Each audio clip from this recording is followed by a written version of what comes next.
Welcome to the Politalker. My name is Oyers, and I'm here with CDO, and we're looking at activities around the nation towards the 2027 election. And one of the things that are prevalent in every election year or every election season is the rise in insurgency, the rise in banditry, kidnapping and asking for ransom. And it's been, on the eye lately. The most recent one is the major one at the moment is the case of students kidnapped in Oyo State, Ogbomoso. About 46 students and their teachers. One, like we heard already, has been beheaded, and this has generated, many reactions from both government officials and citizens in general.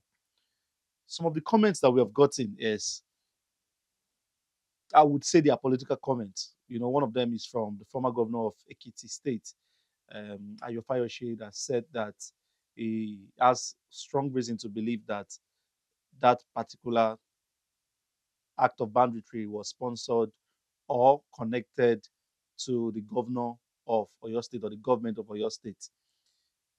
He said it was done to, well, it was carried out to embarrass the president. And we've also heard the current governor of the FCT, Mr.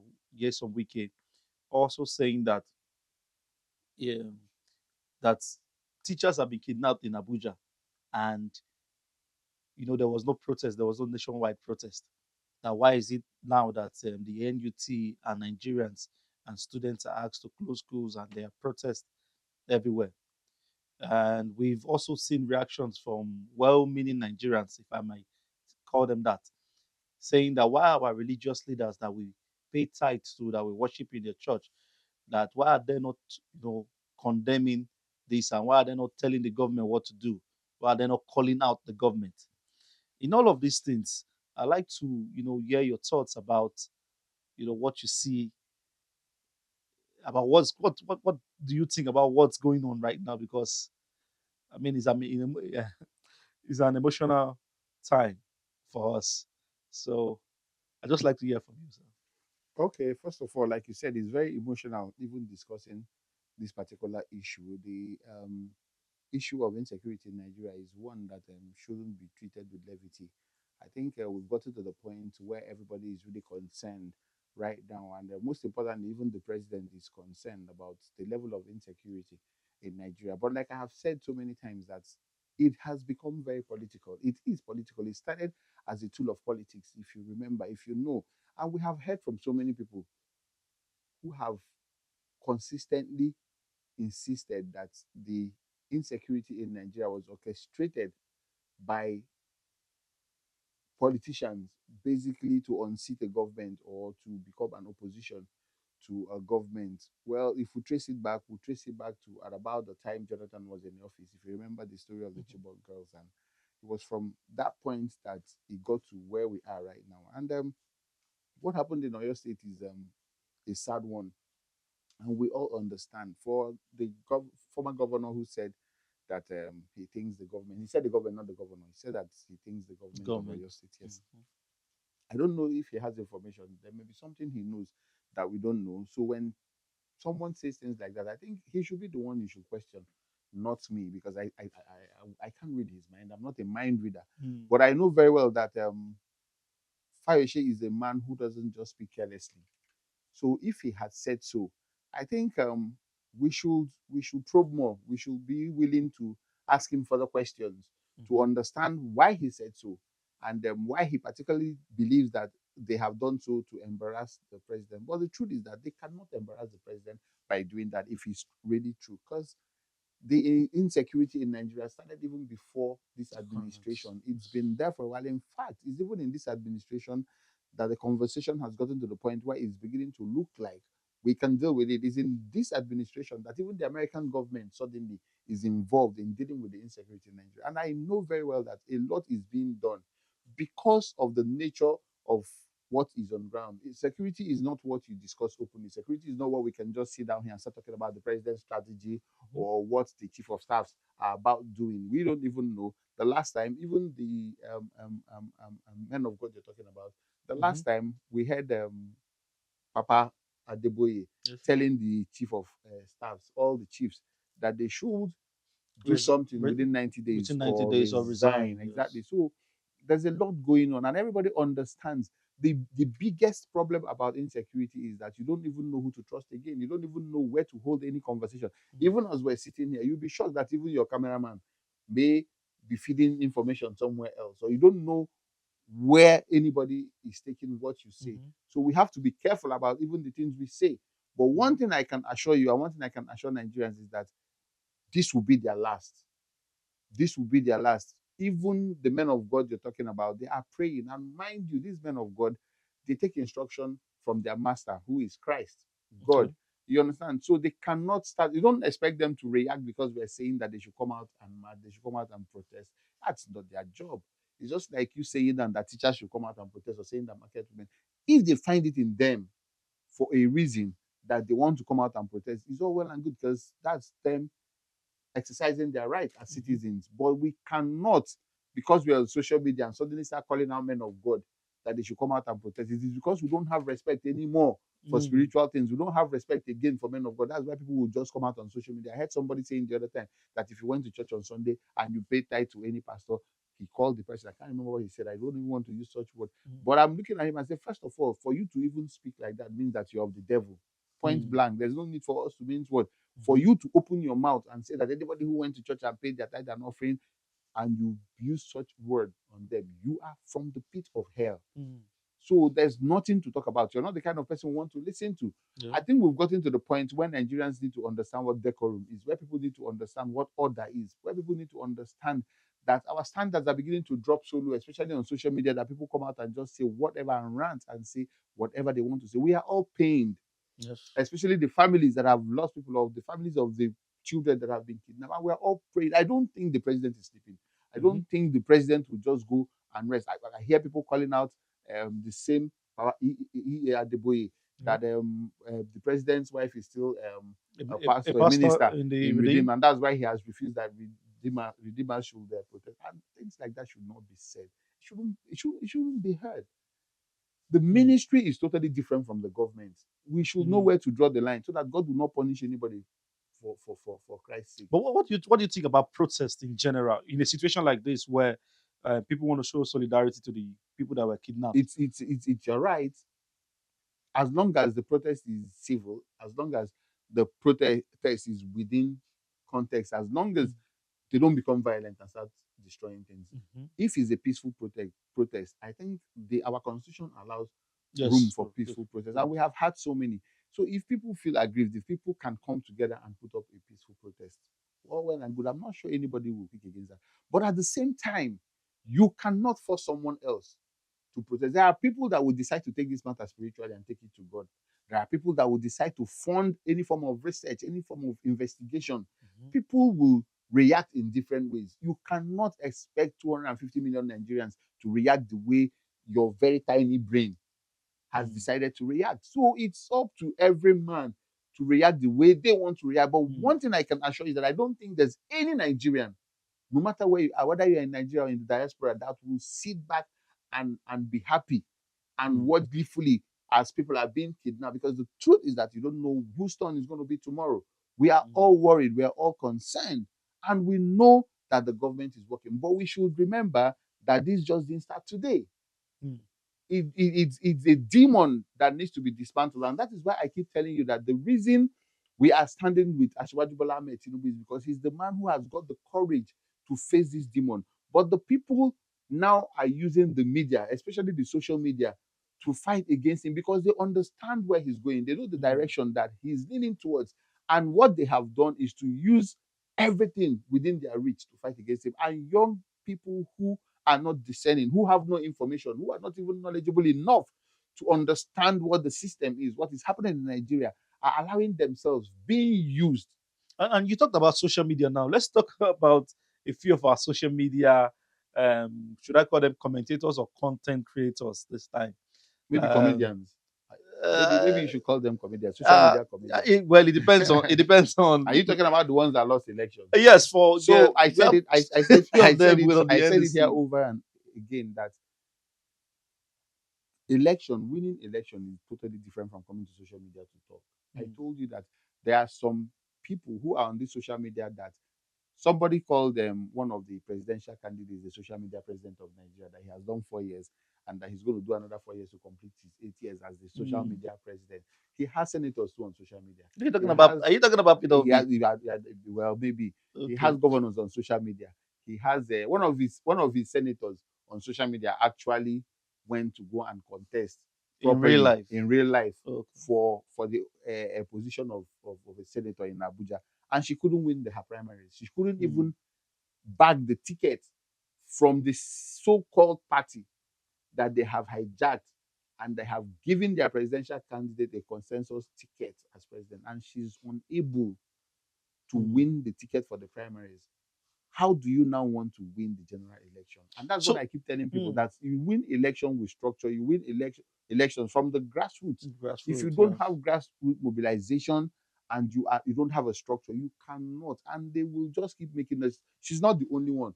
All of them, most of them lost their there's another one, another young guy that used to be a content creator. Suddenly now he's an activist. He Mm. also tried his hand and he lost the primaries.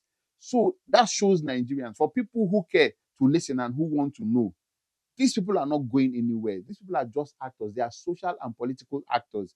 And it is time again. The stage is set. 2027 is the stage. And they Mm. have come out again to act.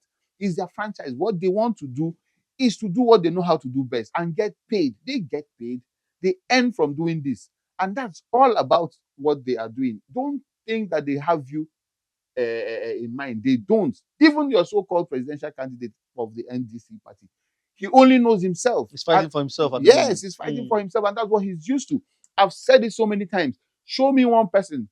Bring out all his commissioners. Bring out the people he worked with when he was a governor in Anambra State. Show me one of them that he has built. Show me one of them that is very active now politically or positioned properly in this country. You will not find one. When he was the governor, he was the only person from Abga. He refused to conduct local government elections so that people from Abga can feel the The political offices, yes. positions. Yes. He had a house filled with PDP, 30 PDP house members, and the rest from other parties.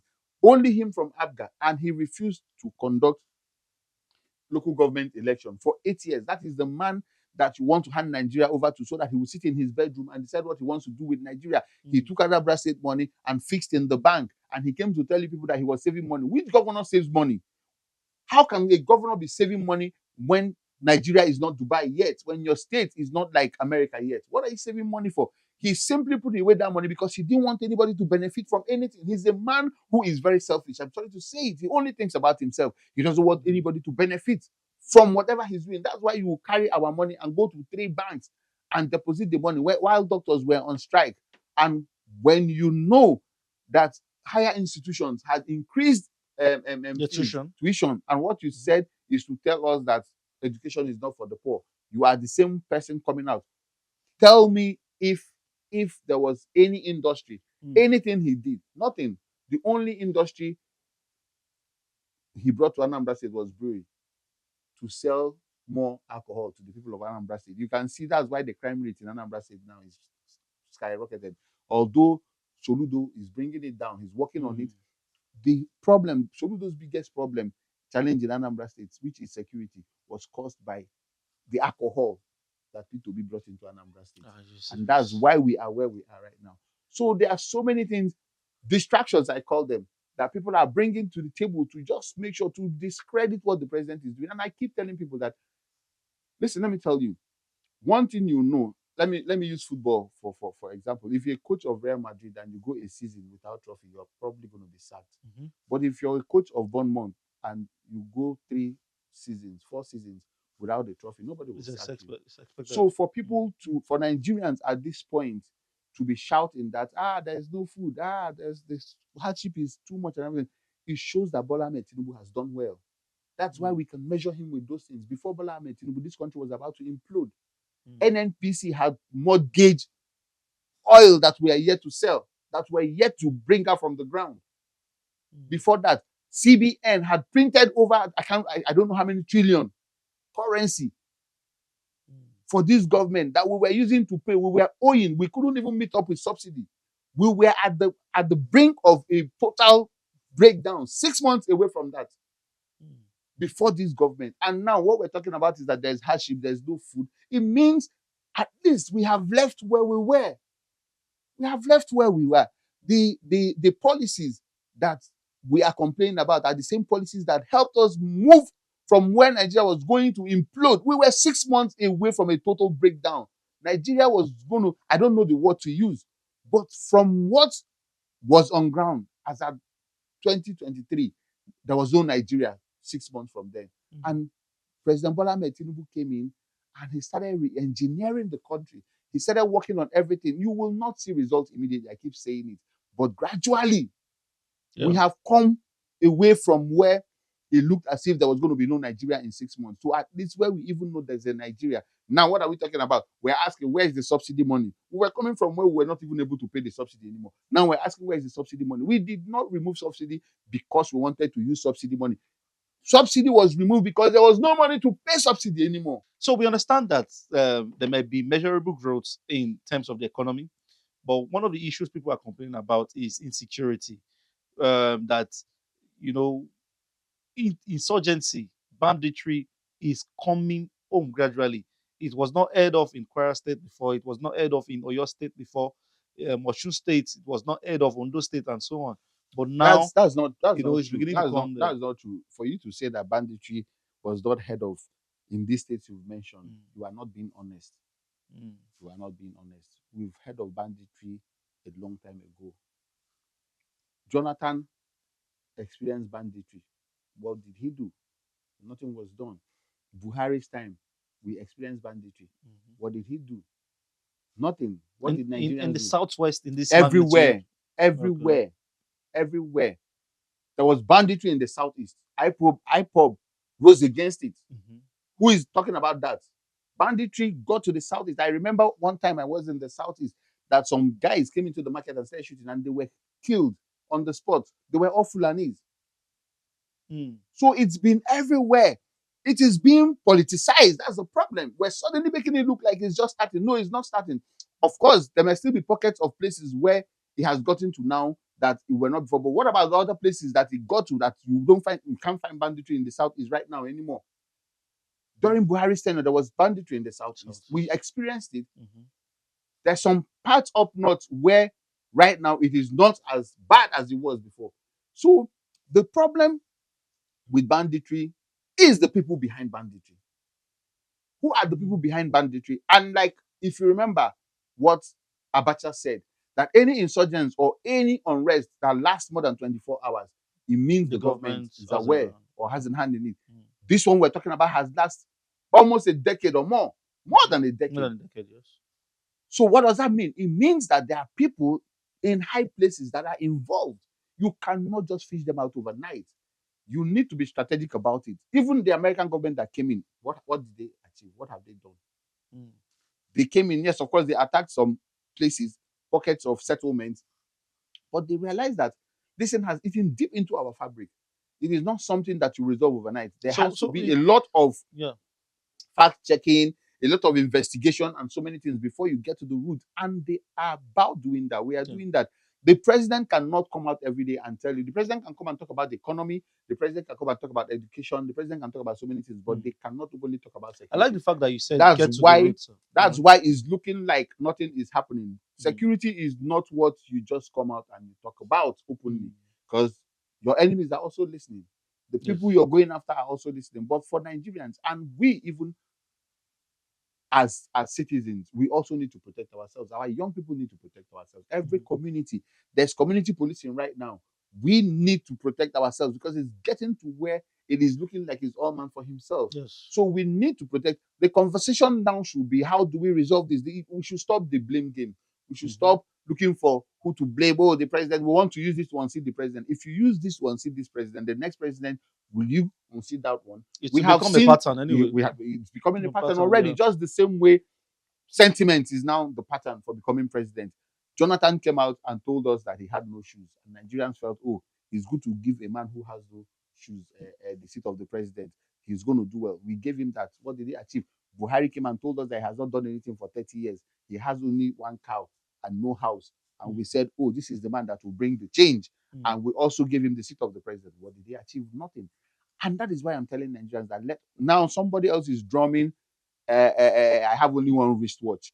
I live in only one. I live in only 2 rooms. I don't own any house anywhere in the world. Those are all lies. Those are all sentiments that people have mastered to come up with during election to buy our votes and things like that. It's not going to work again. Let us follow the man who has an idea of what Nigeria is, who knows the roadmap of this nation, who knows where to find the people that we need to dismantle for Nigeria to move forward. It may not come very easily, it may not come overnight, but with time we will get there. And we're beginning to see steps towards that freedom. We're beginning to see steps towards that redemption. It is going to happen. Let's stop the blame game. Let's stop coming on social media to come and listen to people that cannot even win primaries in their party. We need to understand that for you that you're on social media making noise, blaming a man that is in charge of a whole country, and you're not able to convince your party members to give you tickets to represent them, you can see that you should not be listened to. And anyone who is still listening to some of these men and the ones that have refused to go for primaries because they know that they will lose, these are not the people we need right now. There's nothing they will do for us. And the people promising us 10,000 kilowatts of electricity in 4 years, where are they going to find the money? Do you know what the cost?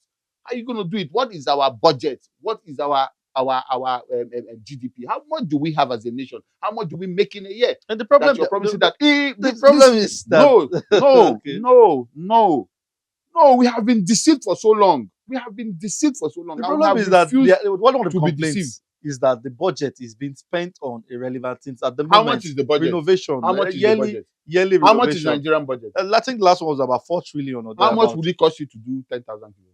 If you are interested in fixing it, if it's a priority, I'm asking how much if it's- you produce only if it- 4,000. Somebody is promising you that he's going to do 10,000 in less than 4 years, and they asked the man what duration. He said that he's not working with time, but he said he will do it in less than 4 years. And I'm now asking you, go and do the research. The next time we come on this program, tell Nigerians the cost of whatever giving the cost Nigeria. is. This, No, don't say whatever the cost is. The loans that we are taking. No. Okay, I just want to That's quickly not talk. how it's done. I just want to quickly talk about something you mentioned. Okay. You mentioned good luck Jonathan, you Yes. know, and how he used sentiments to get into office.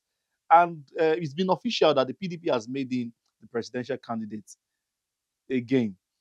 And some people are saying that this man wants to roll his legacy. No, I think he's bored. I think he's- he's bored, yes. He And needs- he needs some. has nothing bothering him. That's what I see. He has been traveling all around with the United I'm telling Nations. you, that's why, yes, that's why I envoys think and so. exactly he's been going around. Maybe he's tired of doing that. He wants to play local politics. He's Or he bored. wants to test his He's popularity bored. to see. He knows he has no popularity when it comes to running for president. He's not going anywhere. He knows very well what he's just doing is what he will do. PDP is in that situation where PDP is right now. They have no candidate, they have no hope. So he has looked at it and he has decided to come out to occupy time. That's what he's doing. I don't think I want to discuss Jonathan coming out for president. It's just a waste of time and a big joke. And it's a slap to us Nigerians. The problem we have in this country is that the right people who will rule this country, the right people who have the capacity to rule this country have not been given the opportunity. And remember what I told you at the beginning, that one of the reasons I support Asiwaju Bola Ahmed Tinubu is because of his gift, his skill. He has the skill to bring in talented people into governance. To go and check his record. Check the people who were his commissioners when he was governor in Lagos State. Check the people who were his councillors. Check his ADC. Where he has positioned them. He has trained them properly. He has mentored them very well and he has put them in very good roles and they are doing well. If you sit down today and you count 10 appointees in this country who are doing very well, you will find out that out of that 10, 7, 8, if not the whole 10, must have been people that groomed under President Bola Ahmed Asiwaju. That's why I'm saying that let him complete his 8 years. I keep saying 4 plus 4 is 8. And when he's done, you will see the crop of politicians that he will raise and leave and hand Nigeria over to. That is when we will understand the job, the work that the man is doing right now. Right now, because of the noise on social media, because of people who go about trying to condemn his policies and what he's doing, because most people on this space, the thing about the new media, which is the social media, it's quite interesting. It has its own advantages and disadvantages. One of the disadvantages of social media is that every riffraff is here. Every joker is here. There's no qualification to be here. Way back before you could call yourself a journalist, you go through some training, Mm-hmm. you understand, and you go through interviews. All your faculties would have been checked and so many things before you are even allowed to pen down anything in any daily, any newspaper, or any And TV. there's always an editor Write to down, fact check. for you to be a journalist, all you need is an Android phone, and you just set your ring light and you say Mm. anything you want to say and put it in the space, Mm-hmm. social media space. And if you are lucky, it will go viral, it will get anywhere. That's why we're seeing charlatans. That's why we're seeing people who know nothing, who have no idea of what governance is. Mm-hmm. People who don't even understand what policies, the simplest of all the policies, they cannot understand. Is it the taxation policy you want to explain to them? Mm. Even ordinary dollar, explaining why dollar is stable now, they will not understand. They are all on social media shouting, any other person, but not any other person, but not. Bring your own brother, bring your father, let him come and contest, you vote him, so that you will experience what the people who are leading you that have lost primaries, what they have experienced, Mm. so that you understand what it takes. Do you know what it takes to win primary in a party? It is not easy. Mm-hmm. For a man to be sitting as the president, he's not a small man. He's not, it just didn't happen. The man prepared for this position. He's worked on this since 1999, at least up until now. He knows Nigeria. He understands the people in Nigeria. He knows the problem in Nigeria. And he's given up everything to work for us. Let us encourage him. Let us stand with him. 2027, Asiwaju Bola Ahmed Tinubu will win again and he will continue. And after 8 years, we will come back here and sit down here and analyze what happened during his tenure. All right, Nigerians, you've heard it. INEC says that this is the final phase for getting your voters card. If you need to port your voters card to a new location, if you need to re-register, if you need to update your information, this is the final phase of it, and the window is closing soon. We hope they extend it so that more Nigerians would not be disenfranchised from exercising their votes in the 2027 election. And so we are, like we always say here, that people should vote wisely, do the right thing, go out there and preach the gospel of, one love, one Nigeria, and may God help us. It's the Politalker. Follow us on all social media handles at the Politalker. Thank you very much.